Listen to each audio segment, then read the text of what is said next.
Hi, and welcome to another segment of Fake News Friday, where we debunk all the fake stories that have been making the rounds in the past week or so. Let's get ready. Here we go. The first story is that Tinubu has approved Sharia law nationwide. Now, this one has been bouncing around online like it's on steroids. The claim is that President Bola Ahmed Tinubu has signed off on making Sharia law apply all over Nigeria, but in reality, it is a total fabrication. Nigeria's constitution hasn't changed, and no such policy has even been proposed, let alone approved. So, online lawmakers strike again. Apparently, they have amended the Constitution without any National Assembly needed. The second story is that CAF has stripped Morocco of the AFCON 1976 title. I've already touched something similar to this, but it came up again. So here we go. The claim is that the Confederation of African Football has reopened the 1976 issue and awarded the title to Guinea because there was a similar situation where Morocco walked off and came back and eventually won the game in a similar fashion to what Senegal did. Now, this story is completely false. No official CAF communication has been made, no reviews, no nothing. There was, however, a denial by Guinea that they know nothing about this. Now, this one keeps evolving like a virus. With each week, a new strain develops, it seems. The third story is that the United States has placed Nigeria on a travel ban list. Now, this one picked up traction after those comments which I mentioned last time about what the envoy said. Now, the claim is that the United States has banned Nigerians from entering due to insecurity. But in reality, there is no new travel ban. No such thing exists. And at most, there are standard advisories, which are not bans, as you know. Every warning is not a ban, so don't fall for that. The fourth one is quite silly and interesting at the same time. The fourth story is a ridiculous story about how Davido was arrested in Dubai. Now, this one trended for a few hours before totally collapsing.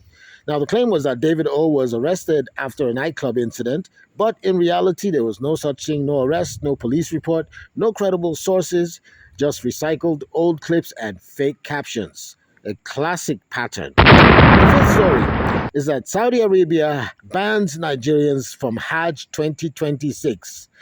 This is a highly sensitive subject and is completely misleading. The claim is that Saudi Arabia has barred Nigerians from participating in Hajj due to security concerns. The reality is, no such blanket ban exists. What may happen, as always, are quota adjustments or administrative issues, but not an all-out ban. Now, this spread because the issue of religion, and then there's fear and other things. You put that together, and boom, it goes down. The sixth story is that NYSC scrapped starting this year. From this year on, students nearly had heart attacks over this one. The claim is that the National Youth Service Corps had been abolished, but in reality, this story is false. No official policy, no bill, no announcement. Every year, this story comes up, and it has come up again in 2026. And corporals, of course, keep reporting to camp.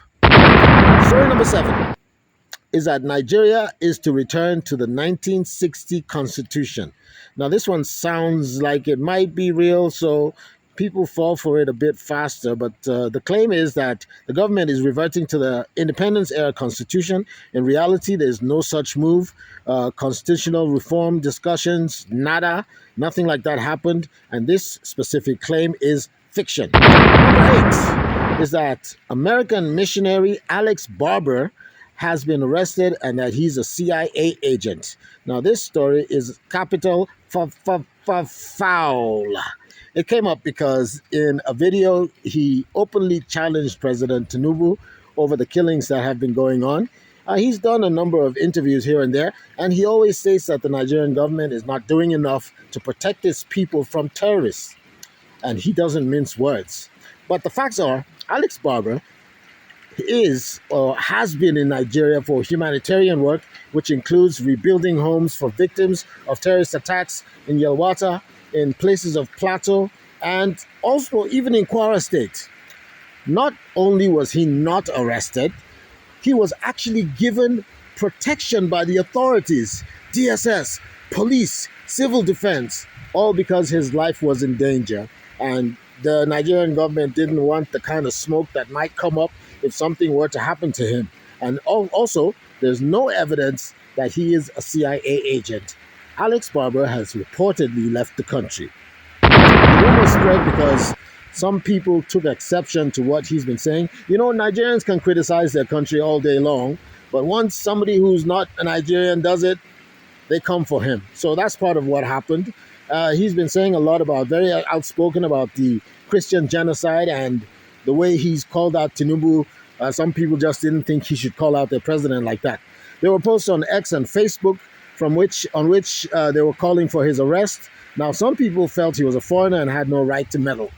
Some even called him a terrorist and said he was behind some of the attacks. Can you believe that? That's really ridiculous. He was just here to help. They also accused him of being here to drive a wedge between Muslims and Christians. Wow. The ninth story is that fuel petrol prices, that is, will drop to 200 naira next week. Why would anyone believe this? The claim is from posts, mostly online posts, forwarded messages on WhatsApp, and so on, claiming that petrol prices will crash to 200 naira starting next week, allegedly due to government intervention or refinery output. In reality, there's zero official announcement from the Nigerian National Petroleum Company, I beg your pardon, the Ministry of Petroleum, or any credible body regarding fuel pricing in Nigeria. Now, global crude oil prices and the exchange rates are what determine the price. A sudden drop to 200 naira would require massive subsidy return or an economic miracle, none of which has happened. What's really happening? Now, any slight adjustment, let's say 20 or 50 naira, as has been happening, gets exaggerated into fantasy headlines. Apparently, petrol will be cheaper than sachet water next week. That's what they're saying. And that is according to the Ministry of Online Affairs. Haha. The 10th story is that the federal government of Nigeria is to give every Nigerian 100,000 naira as a palliative. Now, this claim is that the federal government is supposedly giving out 100K to each Nigerian citizen. Sometimes the story even includes registration links, and they tell you how they're limited slots and tell you to apply before midnight. But in reality, no such universal payment exists, none while the government has done targeted support programs in recent times. They are limited in scope, which means not every Nigerian gets it. There's no official statement from the federal government or the Ministry of Humanitarian Affairs. Now, the real danger is that these stories often lead to scam websites, phishing attempts, and people submitting personal data, which can be used for nefarious activities. If Nigeria could afford 100K for everyone, we wouldn't be arguing about fuel prices in the first place, now would we?